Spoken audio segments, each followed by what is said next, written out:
দর্শক ২০২৬-২৭ অর্থ বছরের বাজেট নিয়ে দেশ টিভির বিশেষের আয়োজনে আপনাদের সঙ্গে আছে আমি সাদিয়া লাবনী।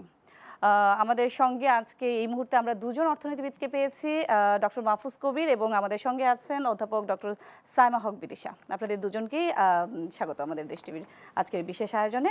আমরা আলোচনায় ফিরবো, তবে আমরা এর আগে একটু দেখতে চাই আসলে এই বাজেটে কি থাকছে এবং কোথায় কোন খাতে কত বরাদ্দ থাকছে। আমরা দেখতেই পাচ্ছি যে ২০২৬-২৭ অর্থ বছরের বাজেটে আসলে বাজেট ঘাটতিটাই কিন্তু একটা বিষয়, যেখানে ২,৪৩,০০০ কোটি টাকার একটা ঘাটতি রয়েছে এবং ঘাটতি মেটাতে যেখানে বৈদেশিক উৎস থেকে ১,১৬,০০০ কোটি টাকার একটা ঋণ নেওয়ার একটা পরিকল্পনা করা হয়েছে। অভ্যন্তরীণ উৎস থেকে নেওয়া হবে ১,২৭,০০০ কোটি টাকা, যেখানে কিন্তু বরাবরের মতো ব্যাংক খাতকেই বেশি দেওয়া হয়েছে। ১,১২,০০০ কোটি টাকা আসবে ব্যাংক খাত থেকে।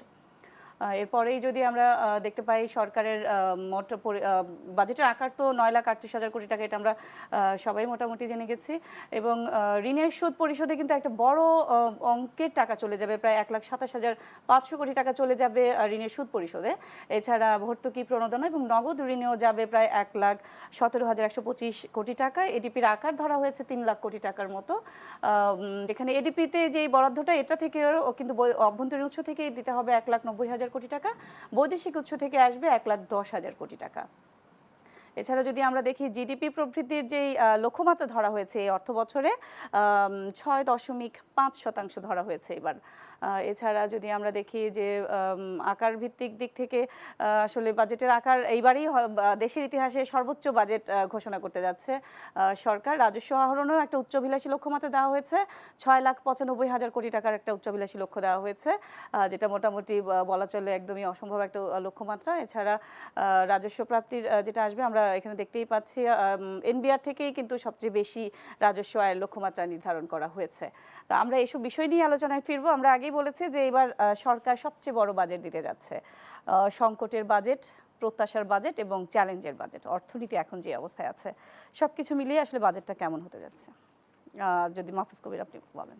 সব মিলিয়ে বাজেটের আকার নিয়ে অনেক কথাবার্তা হচ্ছে যে এত বড় বাজেট ৯,৩৮,০০০ কোটি টাকার।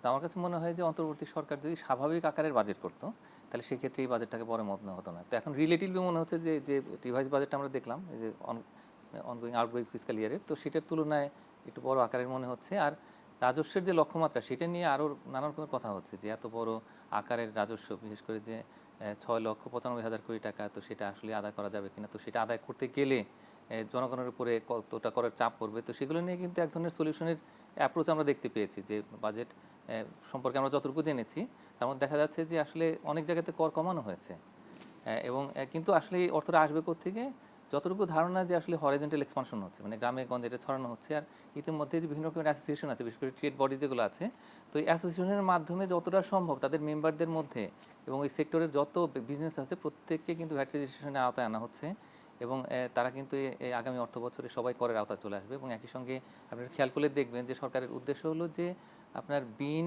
তারপরে ভ্যাট, এগুলো কিন্তু সমস্ত কিছু তারা করছে। তার মানে হলো যে এই পুরো স্বচ্ছতার মধ্যে নিয়ে আসা হচ্ছে, যদিও এটা ফুল অটোমেশন নয়।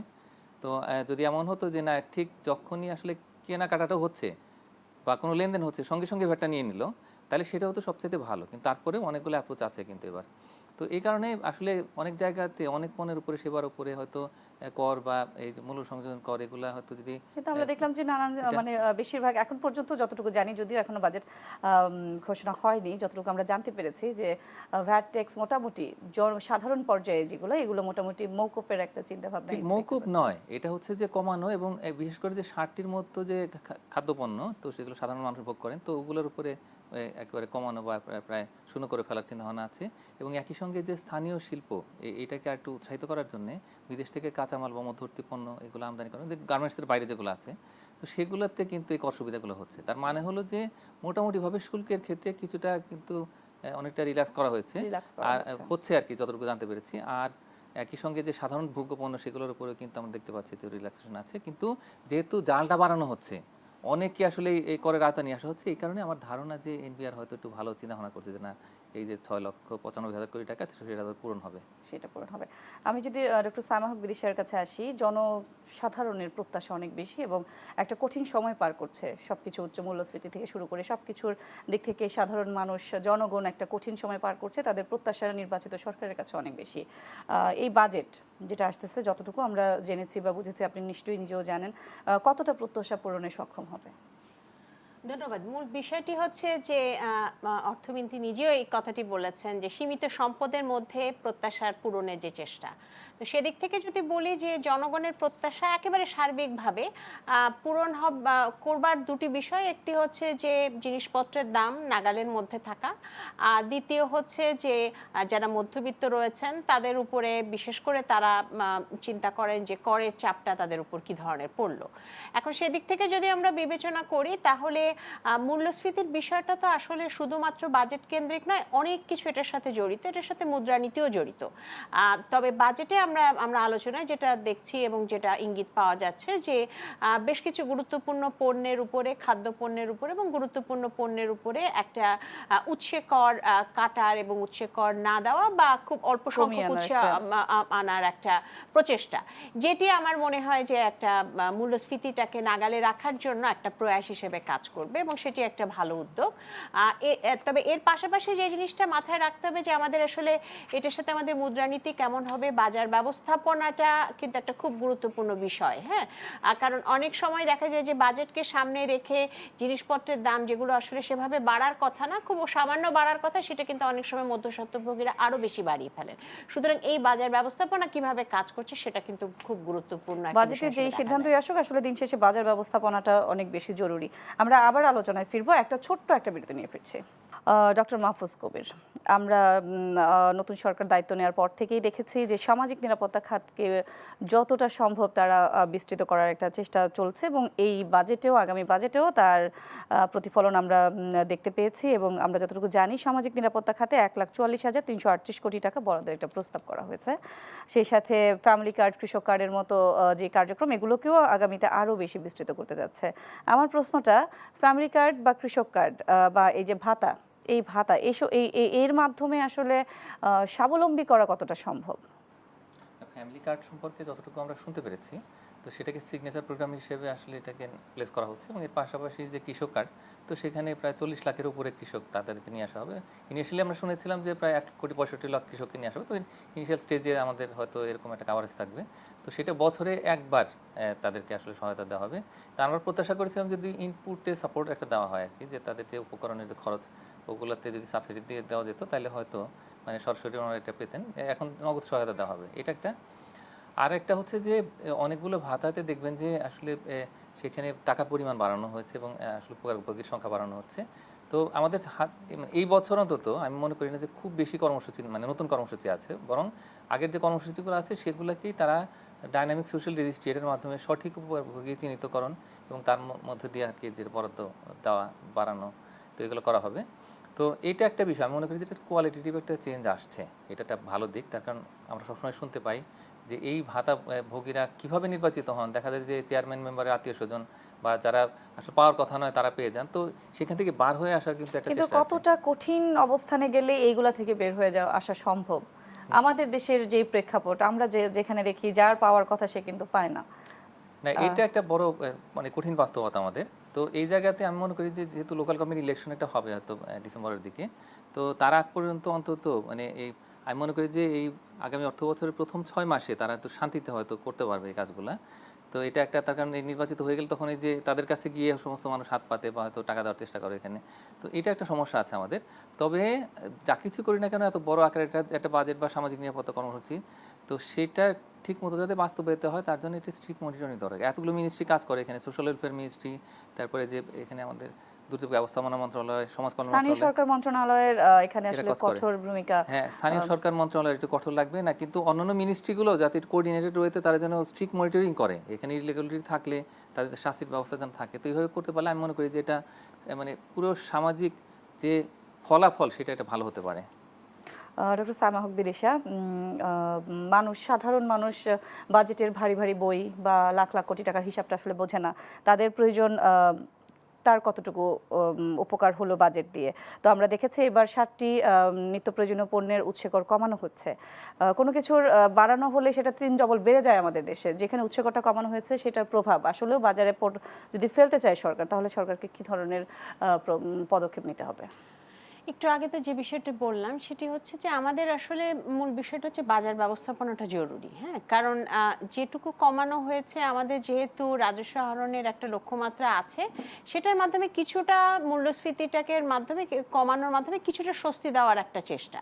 তো এটা আমরা আশা করবো যে বাজার ব্যবস্থাপনাটা যেমন ধরনের হয় যাতে করে এই জায়গায় সাধারণ মানুষ যাতে সুফলটা পায়। এর পাশাপাশি যেটা দেখবার বিষয় সেটা হচ্ছে যে টিসিবির মাধ্যমে বা ওএমএস এর মাধ্যমে যে বিভিন্ন ধরনের নিত্য প্রয়োজনীয় দ্রব্যগুলো সেগুলো কতটা আসলে সরবরাহ করা যাচ্ছে, কারণ মূলত আমাদের যে নিম্ন আয়ের মানুষ যারা রয়েছেন তাদের জন্য আসলে কি ধরনের অবস্থা। আরেকটি বিষয় এখানে একটু বলতে চাই যে সামাজিক নিরাপত্তা খাত এবং মূল্যস্ফীতি নিয়ে যখন আমরা কথা বলছি তখন আমাদের একটু মনে রাখতে হবে যে আমাদের শহরে যারা দরিদ্ররা রয়েছেন অর্থাৎ বস্তিবাসী বিশেষ করে তাদের জন্য আসলে কিছু কর্মসূচি থাকা এবং তাদের জন্য টিসিবির আওতায় আরও বেশি তাদেরকে কিভাবে আনা যায় সেই জায়গাটা দেখা, কারণ অনেক সময় শহরের নিম্ন আয়ের মানুষ যারা তারা অনেক সময় অনেক কর্মসূচি থেকে বাদ পড়ে যায়, সেই জায়গাটা দেখা দরকার। ডক্টর মাহফুজ কবির, এইবারও বাজেট ঘাটতি 2,43,000 কোটি টাকা। বাজেটের এই ঘাটতি মেটাতে ব্যাংক থেকে 1,12,000 কোটি টাকা নেওয়ার একটা লক্ষ্য নির্ধারণ করেছে সরকার। এই বিষয়টাকে কিভাবে দেখছেন? ব্যাংক খাতে এখন যে পরিমাণে অস্থিরতা চলছে এবং প্রত্যেকটা মোটামুটি ম্যাক্সিমাম ব্যাংকেই কিন্তু লিকুইডিটি ক্রাইসিস আছে, এর মধ্যে আবার সরকার 60,000 কোটি টাকার একটা প্রণোদনা প্যাকেজ ঘোষণা করেছে বন্ধ কলকারখানা চালু করার জন্য। এই সব চাপগুলো তো ব্যাংকের উপরেই পড়বে। এর মধ্যে থেকে এই যে 1,12,000 কোটি টাকা নেওয়ার যে একটা লক্ষ্যমাত্রা, এই বিষয়টাকে আপনি কিভাবে দেখছেন? হ্যাঁ, একটু খেয়াল করে দেখবেন, আপনি নিজেই আসলে উপস্থাপন করছিলেন যে আসলে বৈদেশিক ঋণ কিন্তু অনেক বেশি এবার, মানে 1,55,000 কোটি টাকার মতো। হ্যাঁ, তো সেটাকে নিট হিসেবে দেখানো হয়, মানে পরিশোধ আমরা যতটুকু করছি সেটা বাদ দিয়ে একটা হিসাব উপস্থাপন করা হয় এবং তখন এই দেশীয় উৎস সেটার সাথে কম্পেয়ার করা হয়। কিন্তু এইবার যেটা হচ্ছে আমার ধারণা যে এই ব্যাংকের উপর অনেক চাপ পড়বে, তার কারণ একদিকে যে 60,000 কোটি টাকা প্রণোদনা তহবিল, তো সেটা বাস্তবায়ন করাটা কিন্তু অনেক বড় চ্যালেঞ্জ হবে।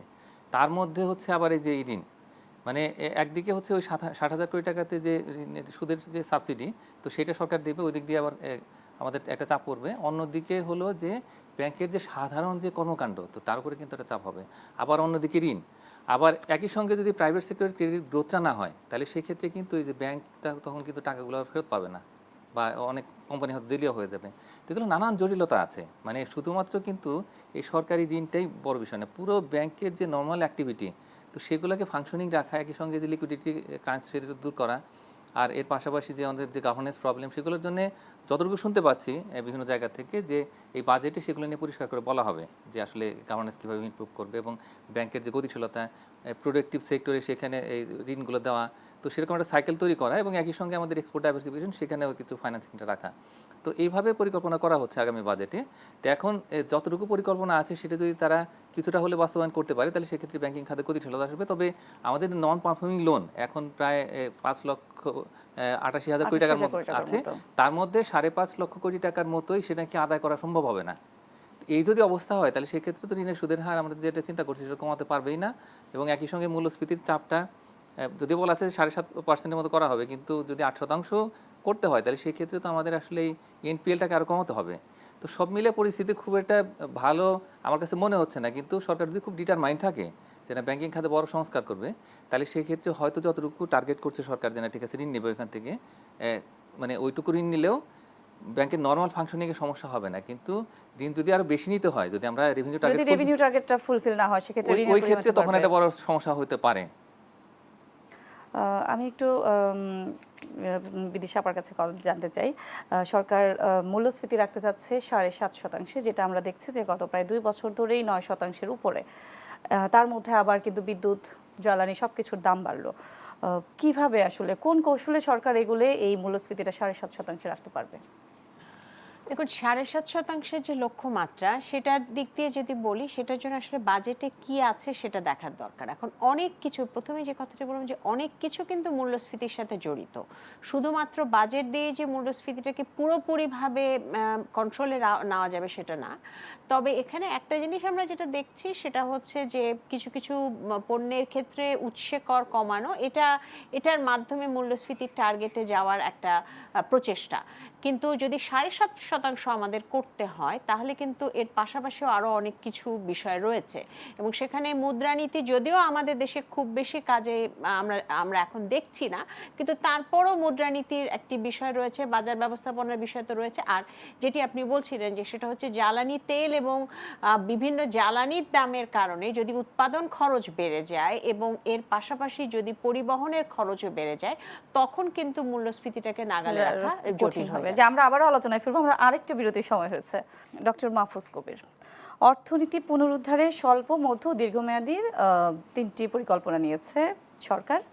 এই পরিকল্পনাগুলোর কতটা বাস্তবায়ন আসলে সম্ভব, এবং অর্থনীতি পুনরুদ্ধার করা 3 বছর বা 4 বছর বা 5 বছরের মধ্যে আমাদের যে ভঙ্গুর অর্থনৈতিক ব্যবস্থা, আপনার কাছে কি মনে হয়? আমার কাছে মনে হচ্ছে যে গোল পোস্টটা বারবার চেঞ্জ হয়ে যাচ্ছে। তার কারণ ইনিশিয়ালি এই মাননীয় অর্থমন্ত্রী কিন্তু বলেছিলেন যে 2 বছরের মধ্যে আসলে পুনরুদ্ধারটা হবে, এখন মনে হচ্ছে 3 বছর লাগবে, এইভাবেই আসলে চিন্তা ভাবনা হচ্ছে। কিন্তু আমাদের যে 5 বছর মেয়াদী একটা মহাকৌশল প্রণয়ন করা হলো, যেটা 18 তারিখে একনিকে পাশ হলো, তো সেখানে কিন্তু এরকম কতগুলো আর কি শর্ট, মিডিয়াম, লং টার্ম এটার কথা বলা হয়েছে। তবে আমরা যেটা আসলে দেখতে চাই সেটা হলো যে 1 বছরের মধ্যে আসলে সরকার কেমন করে, তো ওইটাই মানুষ দেখবে যে খুব দ্রুত আসলে কিছু আসলে অন্তত রেজাল্ট সরকার আসে কিনা। ক্ষমতায় আসার 10 দিনের মাথায় কিন্তু এই যে বৈশ্বিক একটা সংকট শুরু হলো, হ্যাঁ। জ্বালানি তেল নিয়ে মধ্যপ্রাচ্যে যে উত্তেজনা, এটা আসলে সরকারকে অনেকটা সংকটেই ফেলেছে আমরা যদি বলতে চাই। না, সংকট হতে যাচ্ছিল, কিন্তু সরকার মরিয়া হয়ে যে জ্বালানি পণ্যগুলো সংগ্রহ করছে, বেশি দামেই করেছে স্পট মার্কেট থেকে, বিভিন্ন জায়গা থেকে এলএনজি এনেছে, অস্ট্রেলিয়াতে গেছে।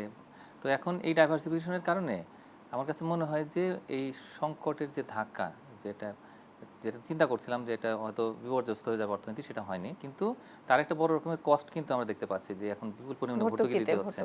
এবং ভর্তুকিতে এই বছরও কিন্তু আগামী বছরও একটা বড় হ্যাঁ। বাজেট রাখা হচ্ছে, যেখানে আন্তর্জাতিক যেই সংস্থাগুলো আছেন তারা বারবারই চাপ দিচ্ছেন যেন ভর্তুকি উঠিয়ে নেওয়া হয়। এই প্রেক্ষাপটে আসলে সরকারের কি করা উচিত? না, এখানে তো চাপ তো তারা দেবে, বিশেষ করে আইএমএফ সবচেয়ে বেশি চাপ দেয় যে এখানে সংস্কার করুন। সংস্কারের মূল কথা হচ্ছে যে ভর্তুকি প্রত্যাহার। তো এখন এলডিসি হিসেবে তো আমরা ভর্তুকি বেশ অনেকদিন আরও চালিয়ে যেতে পারি, কিন্তু ওরা চায় যে আসলে এই সরকারি খাত দক্ষ হোক এবং বেসরকারি খাতে বিনিয়োগের সুযোগ তৈরি হোক, মানে মূলত আইএমএফ সেটাই বলে, এবং এফডিআই যাতে আসে ওই সেক্টরগুলোতে। তো এখন প্রাইসটা এমনভাবে যেন আমরা রেখে দিই ভর্তুকি দিয়ে, যেটা আসলে মানে ফরেন বিজনেসের জন্য আসলে এখানে এনভায়রনমেন্ট তৈরি হচ্ছে না। তো তখন কিন্তু আসলে আইএমএফ তখন অস্বস্তিতে পড়ে বা তারা বিভিন্ন রকম কথাবার্তা বলে। তো সেই দিকেই সম্ভবত সরকারের কিছু সংস্কার হচ্ছে না, যে বিদ্যুতের দাম যেটা বেড়ে গেল, তারপরে আমাদের যে অন্যান্য জ্বালানি পণ্য, গ্যাস, এগুলোর দাম বেড়ে গেছে। তো এখন সরকার ওই দিক দিয়ে একটু ব্যালেন্স করার চেষ্টা করছে, এবং এইভাবে আপনি খেয়াল করলে দেখবেন যে $5 বিলিয়ন নতুন একটা যে ঋণ কর্মসূচি, এগুলো হচ্ছে মানে আগেরটা ক্যান্সেল করে দিয়ে, তো সেগুলোর জন্য তারা আসবে। মানে এই পুরো বাজেটটাকে কিন্তু সেইভাবেই ওরিয়েন্ট করা হচ্ছে, মানে এখানে যে ফরেন এইডের যে পার্টটুকু আছে সেটার সঙ্গে আবার এটা লিঙ্কেজ আছে। সব মিলিয়ে সরকারের জন্য এটা উভয় সংকট। এই মুহূর্তে আসলে দেশের অর্থনৈতিক স্থিতিশীলতা প্রয়োজন, প্রবৃদ্ধি দরকার, বিনিয়োগ দরকার, আবার অন্যদিকে যে ভর্তুকির চাপ, এবং একই সঙ্গে যে যারা আন্তর্জাতিক সংস্থা যারা বলছেন তাদের যে সংস্কারের যে সমস্ত পরামর্শ, আমি বলবো হয়তো তারা চাপের মতো করে আর কি পরামর্শ দিচ্ছেন, তো সেগুলা কিন্তু আসলেই সরকারকে এখন ম্যানেজ করতে হচ্ছে। তবে সব মিলে আমি মনে করি যে এইবারকার বাজেটের যে অ্যাপ্রোচ সেটা হচ্ছে জনকল্যাণ, এবং এই কারণে দেখবেন যে বিভিন্ন রকমের মানে দামের ক্ষেত্রে বা এই যে করের ক্ষেত্রে যে সংস্কারগুলো আসছে, এবং একই সঙ্গে যে সামাজিক নিরাপত্তা কর্মসূচি, তো সেগুলো দেওয়া, শিক্ষা স্বাস্থ্যে কিছু কোয়ালিটিভ শিফট আমরা দেখতে পাচ্ছি, যে শোনা যাচ্ছে যে হয়তো এই কর্মমুখী শিক্ষার দিকে, ট্রেড কোর্সের দিকে একটু নজর দেওয়া হবে, লার্নিং উইথ হ্যাপিনেস, এই ধরনের একটা অ্যাপ্রোচ কিন্তু আছে। তো এই সমস্ত করে যদি আমরা কিছুটা অন্তত ভিজুয়াল চেঞ্জ করতে পারি, তাহলে সেক্ষেত্রে এটা মানে গুণগত পরিবর্তন হয়তো হবে সরকারি ব্যয়ের ক্ষেত্রে। কিন্তু একই সঙ্গে ভর্তুকির যে চাপটা আমরা দেখতে পাচ্ছি সামনে, এবং একই সঙ্গে যে বৈদেশিক ঋণ করার এক ধরনের বড় চিন্তা ভাবনা আছে, তো এই সেগুলো হয়তো প্রশ্নটা চাপ আমি তৈরি করবে। একটু বিদিশা আপনার কাছে রাখতে চাই।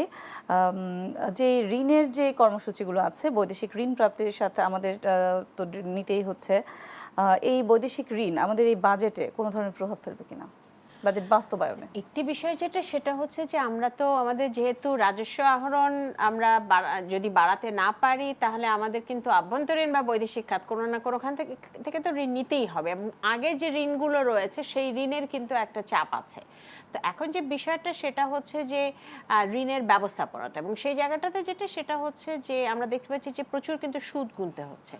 এখন যেটা দেখা যে পরবর্তীতে যে ঋণ কর্মসূচিগুলো, সেখানে কিছু কিছু বিষয় হচ্ছে যে ছোট ছোট কিছু ঋণের যে জায়গা সেই জায়গাগুলোতে ফোকাস করার বিষয় আছে এবং কতটা দর কষাকষি করা যায় সেটি একটি দেখবার বিষয় আছে।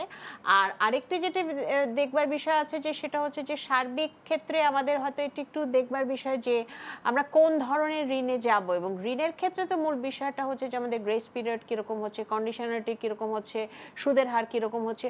তো সব কিছু বিবেচনা করে কোন জায়গাটাতে যাওয়া যায় এবং এই জায়গাগুলোতে কিছু যে সংস্কার কর্মসূচির কথা যেটা বলা হয় সেটার ক্ষেত্রে আসলে মূলত কিছু কিছু ক্ষেত্রে যেটা চিন্তা করতে হবে যে আমাদের আসলে কিছু সংস্কার কর্মসূচি, যেমন ভর্তুকির কথা যদি আমরা বলি, কিছু কিছু জায়গায় ভর্তুকি আসলে দিতে হবে, কিন্তু কিছু জায়গায় ভর্তুকির মাধ্যমেও কিন্তু আমরা দেখতে পাচ্ছি যে ভর্তুকির কিন্তু বড় একটা চাপ আছে, সেই জায়গাটাও কিন্তু একটু দেখবার দরকার আছে যে সেখানে কিছু কাটছাট করা যায় কিনা। সুতরাং সব জায়গাতেই যে ঢালাওভাবে, যেমন সারে ভর্তুকি দিতে হবে কৃষকের জন্য, হ্যাঁ, বিদ্যুতের ক্ষেত্রে কিছু আছে, খাদ্যের ক্ষেত্রে কিছু আছে, যেগুলো সাধারণ মানুষ, নিম্ন আয়ের মানুষের উপরে যে জড়িত, সেগুলোর সাথে ভর্তুকিটা করে। যে আমাদের আরো একটা বিরতি নেওয়ার সময় হয়েছে, আমরা আবার ফিরছি। ডক্টর মাহফুজ কবির, এই বাজেটের কিন্তু মূল লক্ষ্য কর্মসংস্থান বৃদ্ধি, বিনিয়োগ বৃদ্ধি এবং অর্থনীতিতে গতি ফিরিয়ে আনা। তো বিনিয়োগ বাড়াতে মুখের কথা তো আমরা অনেক শুনি, আমাদের বিনিয়োগ একদম তলানিতে, বিনিয়োগ বাড়াতে আসলেও কি কি উদ্যোগ নেওয়া সবচেয়ে জরুরি? না, এইবারকার বাজেটে আসলে যতটুকু শোনা গেছে যে 13টা অগ্রাধিকার আছে, এর মধ্যে একটা অগ্রাধিকার হচ্ছে বিনিয়োগ, কর্মসংস্থান, প্রবৃদ্ধি, এগুলা।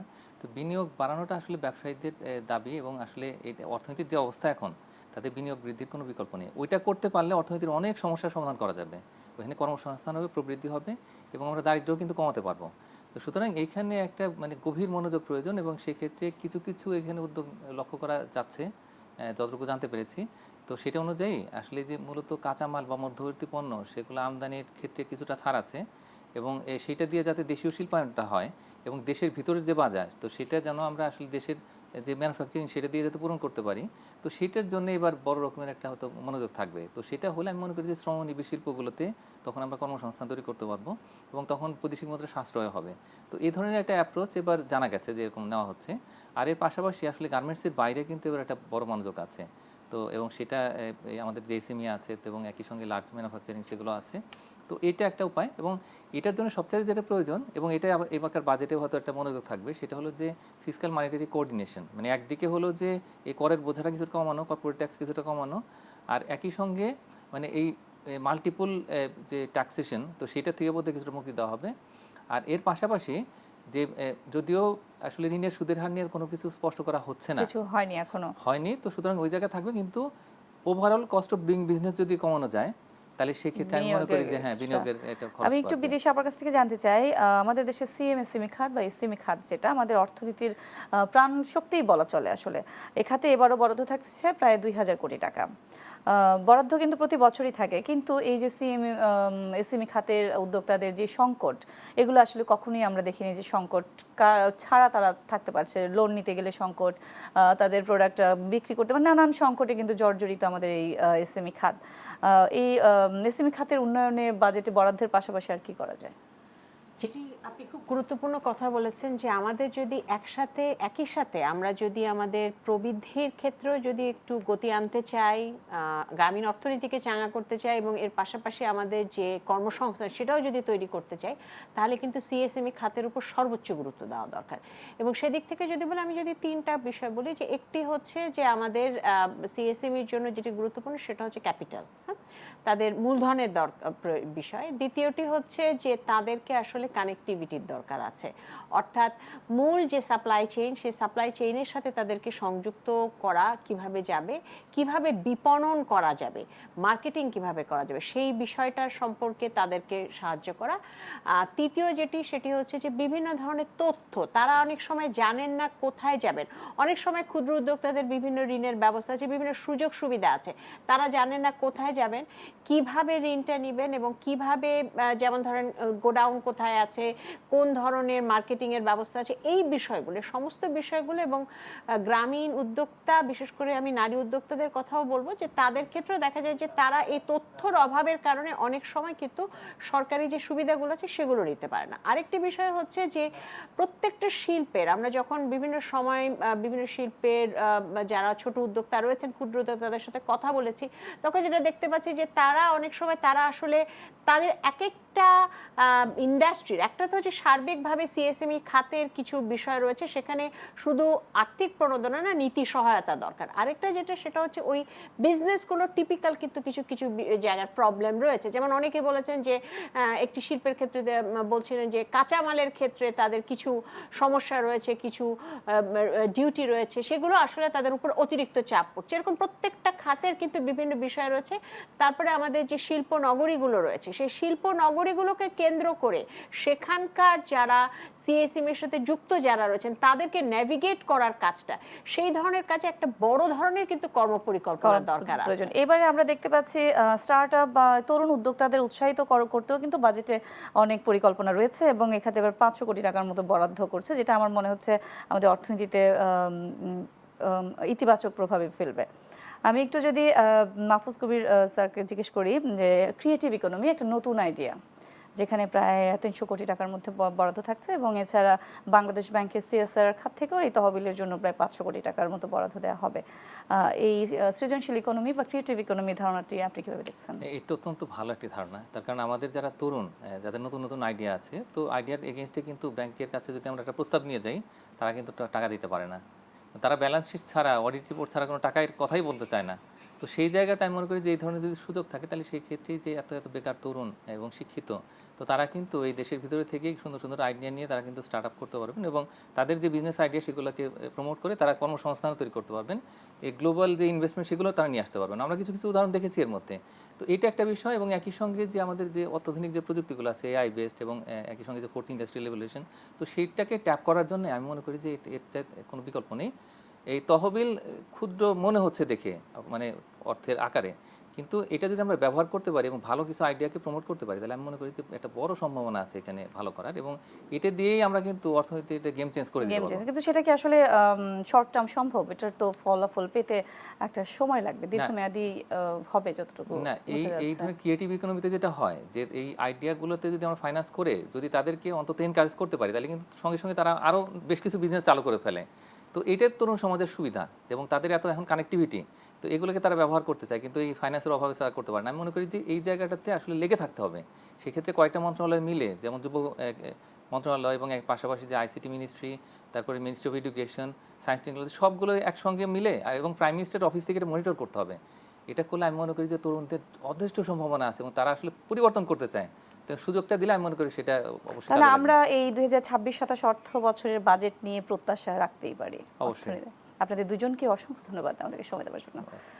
দর্শক, বাজেটের এই বিশেষ আয়োজনে এতক্ষণ আমাদের সঙ্গে ছিলেন দুইজন অর্থনীতিবিদ, ডক্টর মাহফুজ কবির এবং ডক্টর সায়মা হক বিদিশা। সঙ্গে থাকার জন্য ধন্যবাদ।